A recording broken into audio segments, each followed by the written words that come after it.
If I were to ask you to picture a Celt, I think I know the exact image that would pop into your head.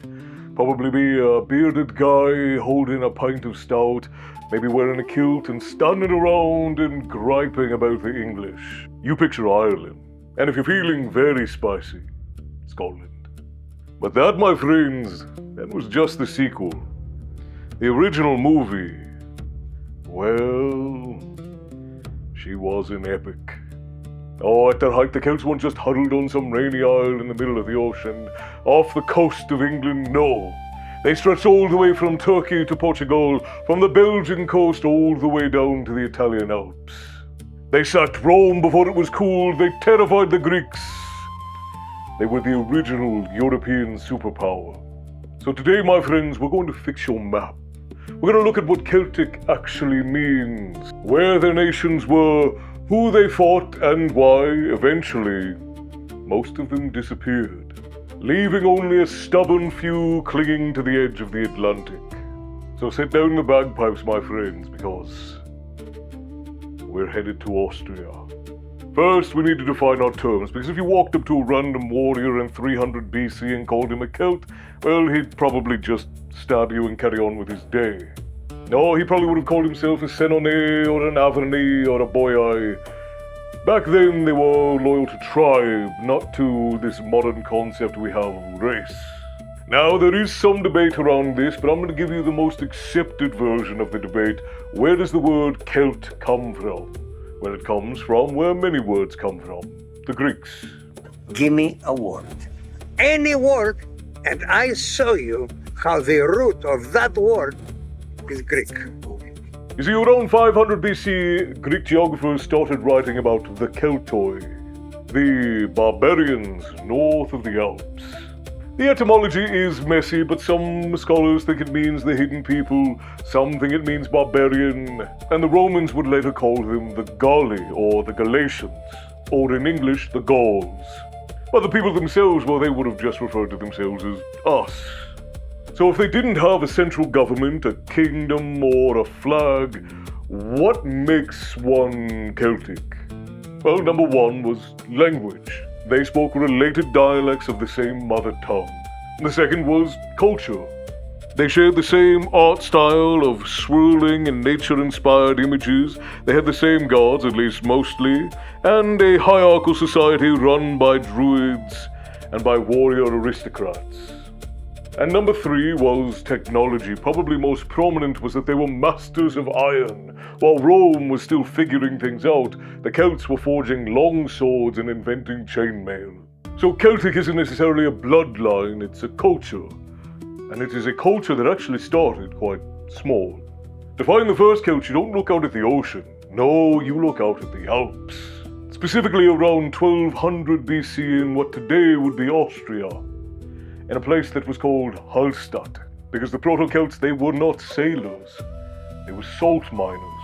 They controlled much of the salt trade, and back then, that was like controlling the oil trade today. They were rich, they were flashy, and they loved their bling. By about 450 BC, this evolved into the Tène culture. And this is where we get that classic Celtic look, the knots and the braids. Swirling art, gold torques, long swords, chariots. And they began to expand, but not as an empire. The Celts didn't do empires. They did franchises. It was a shared culture, but it was spreading in every direction. They went west into France, they went south into Spain, and they went east. And this is where the Celts decided to punch the ancient world right square in the gob. We often like to think of the Celts as the victims of Rome, as Rome eradicated much of what we know of Celtic culture from back in the day, long before Christianity ever got to it. But for a long time, the Celts were the nightmare of Rome. You see, in 390 BC, there was a Celtic leader named Brennus, who led the Senonese peoples down the Italian boot. Oh, and he didn't just beat the Roman legionaries, he sacked the whole damn city. And when the Romans complained about the weight of gold that they had to pay him to get him to leave, he threw his sword upon the scale and he shouted, "Vae Victis!" Woe to the conquered. And that trauma shaped Rome forever. They became militaristic so they would never have to go through this ever again. And then they went to Greece. In 279 BC, another warlord, also named Brennus, who was a popular name, marched on Delphi, one of the most sacred sites, if not the most sacred site in all of Greece. Well, he didn't quite make it, but there was a splinter group that kept walking all the way until they hit Turkey. And they would settle there and become the Galatians, what would later be known as the Gauls. Yes, those Galatians, the very ones that Paul from the Bible is writing to. St. Paul wasn't writing Greeks in those letters, he was writing Celts that were living down in central Turkey. But eventually the tides turned. Rome grew and the Celtic tribes got pushed down. The continental Celts eventually got swallowed up, and the only ones that were left were, of course, the ones on the islands. Now, linguistically, Celts are split roughly into two categories. You have what are called P-Celts, Brythonic Celts, and then you have Q-Celts, which are Goidelic Celts. It's a boring linguistic distinction about how you say son, map versus mac. But it helps us to sort the survivors into the 6 Celtic nations that we still know today. The first of these is my beloved homeland, Tène, Ireland. They're the heavy hitters, Q-Celts that were never successfully invaded by Rome, and they have the longest standing law traditions out of the lot. Then number 2, we have Alba, or Scotland.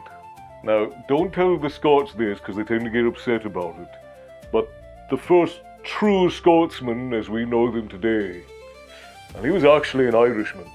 You see, the Scotti was an Irish clan that went over and merged with the native Picts there. It is Scots land, after all, named for its Irish raiders.